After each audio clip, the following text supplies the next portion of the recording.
1990 movie is so 1990, even 1991 is making fun of it. Ah, 1990, when pickpocketing was still something that could be considered a crime wave. Even more alarming is the baffling and often bizarre nature of— Man, this is a long-winded newscast, isn't it? Here we have the first example of a classic 1990s martial arts sin I like to call because ninjas. I don't know where this TV is plugged in and it doesn't matter, but the thief took off with this TV without unplugging it because she can still hear the TV even as he takes it away from her. Only a few vague reports of young boys or teenagers at the scenes have been filed. Catholic priests have also been spotted at the scenes. This entire crime syndicate is built on profits similar to that of a local pawn shop. Who are we gonna call? Haha, Ghostbusters reference. April O'Neil isn't a porn star in this scene. First off, woman sees a rat and climbs on something cliche. Second, if you lived in New York for any time at all, you see rats all the time and should be used to this. Third, the rat ran into the drain and is already gone now, so why did you do that? Bad timing. What are you talking about? This is excellent timing. At least if we want the turtles to show up and shit.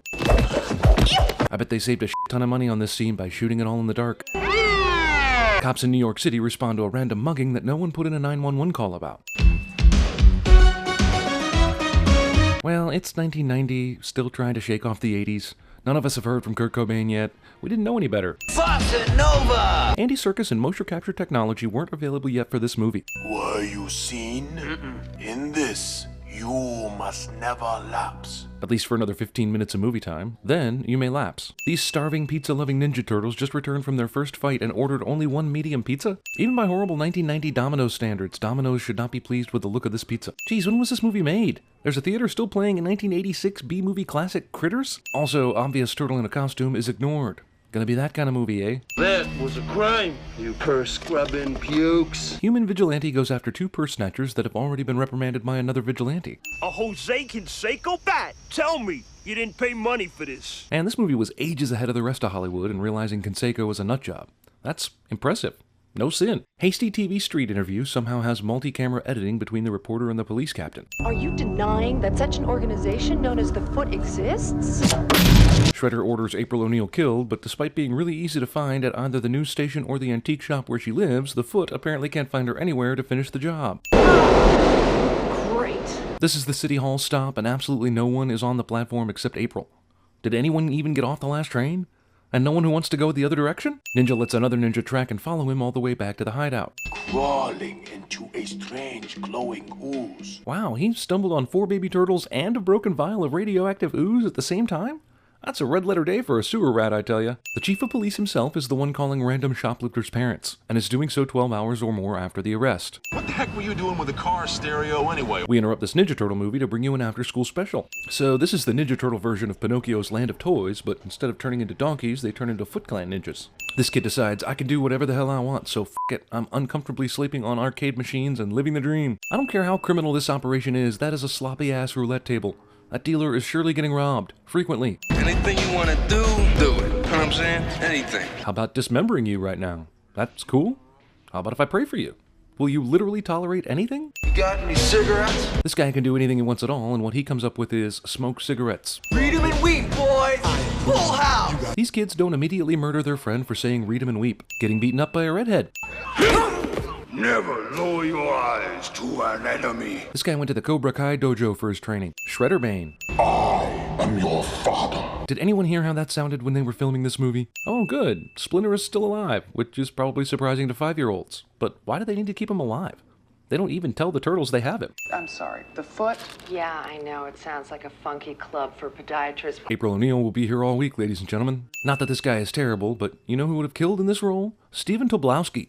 This guy is a discount Steven Tobolowsky. I doubt very much that Chief Stearns is taking this possible connection seriously. Professional reporter April O'Neil suddenly becomes April O'Reilly. Flinter's out there somewhere. The question is, how do you know?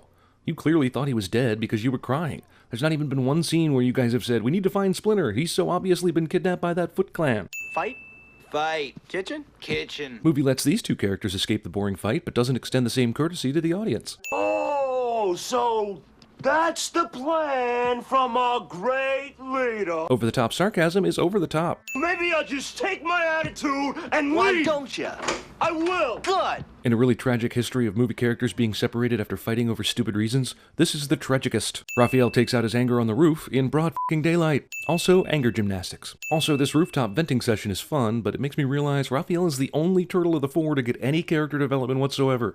The rest are left to split up a few food and pop culture related references and call it a day. Guy who fought Raphael earlier just happens to be on the top of a roof where he can see Raphael again. Superhero sits on the edge of a tall building and overlooks the city he protects cliche. Bunch of ninjas sneak up on a better ninja because he's emotionally distracted. Haha, turtles watching turtles. You guys must be studying the bridge book of ninja fighting. Yeah, it's the one every bad guy in every movie studies with the chapter Don't Attack One by One ripped out. How do you guys expect to beat me? Don't worry about the numbers though, only one of these guys is actually going to fight you at any given moment. I guess it's kind of dumb to lose money on a business just because you miss your father. No, it isn't. Yes it is.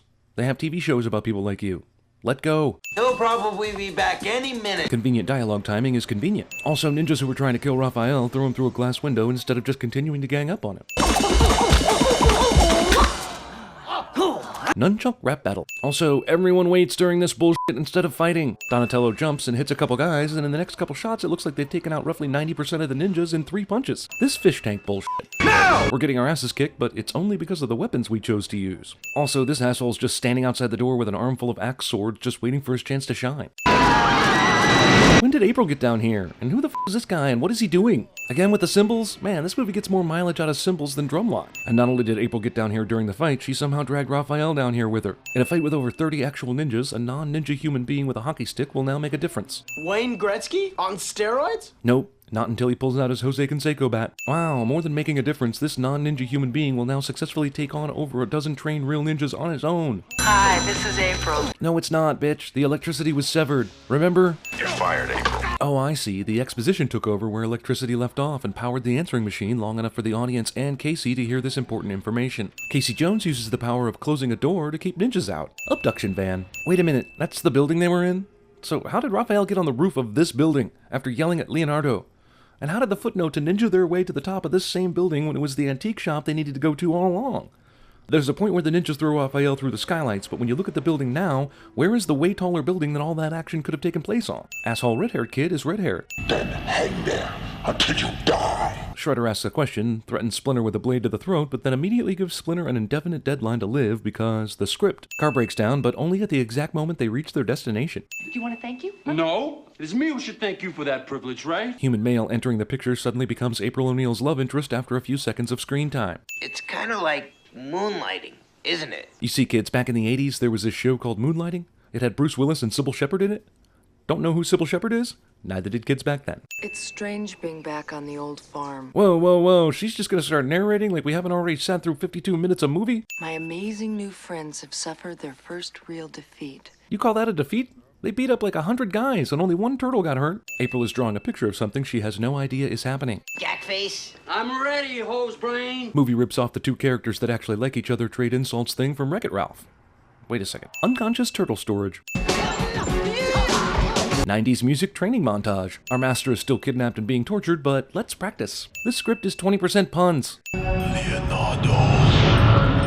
Telepathy ex machina. Our master's still kidnapped and being tortured, but let's play Trivial Pursuit. Our master's still kidnapped and being tortured, but let's make s'mores. Always remember the true force that binds you. Midichlorians?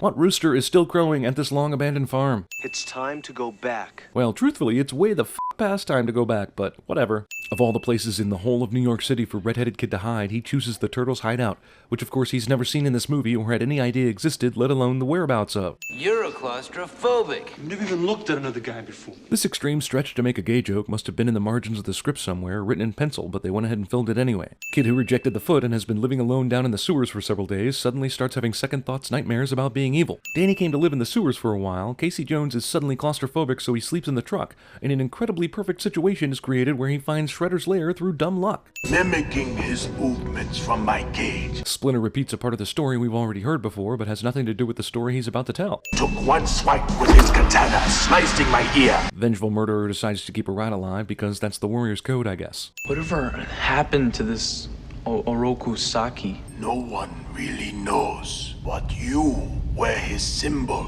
upon your brow. I mean, he's probably the dude with the mask that calls himself Shredder, but what proof do I have? You're lying to me, and you're hiding something as well. Isn't lying hiding something?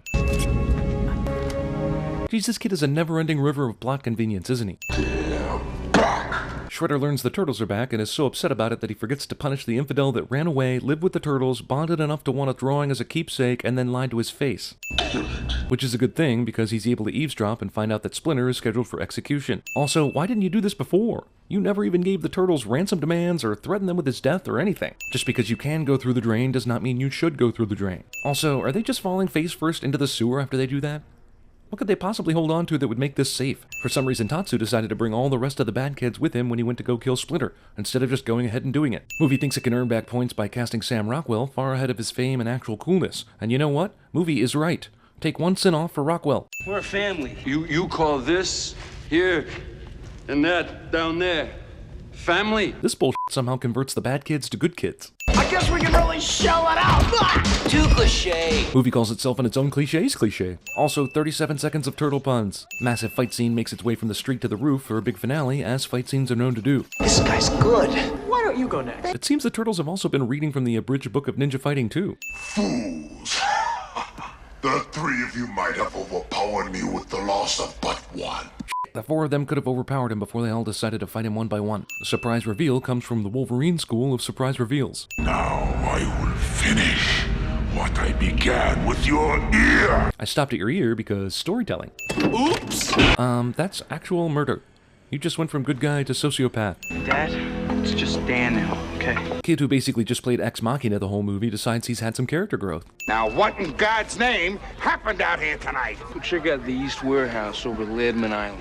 Get your answers there. No, he won't. I mean, he'll figure out that all the stolen goods are over there, but there's nothing that will explain anything about the fight that just happened. Can you just shut up and kiss me, okay? You literally took the only good guy male and female characters and decided to have them fall in love because people falling in love tests well or some shit, am I right?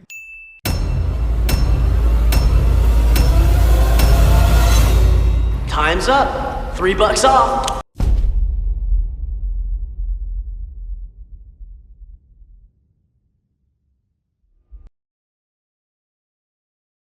My little buttercup has the sweetest smile.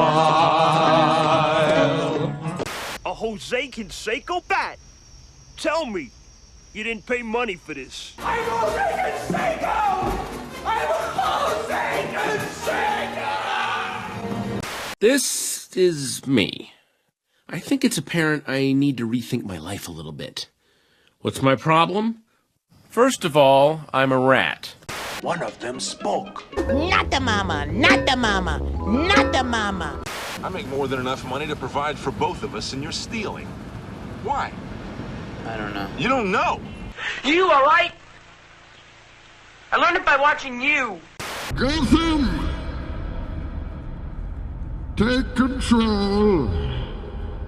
Take control of your city. This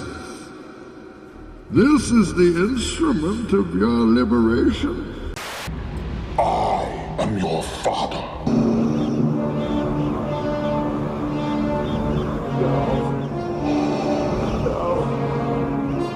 That's not true.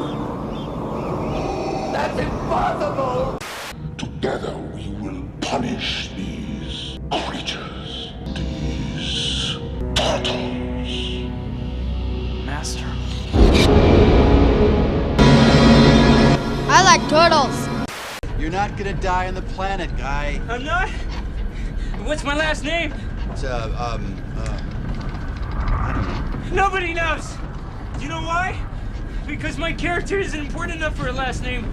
Because I'm gonna die 5 minutes in. Now what?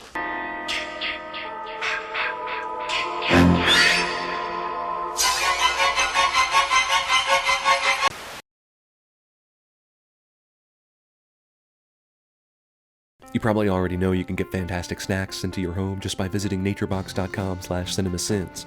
But you know who doesn't? The Ninja Turtles. Actually, they're really the ideal customer for NatureBox.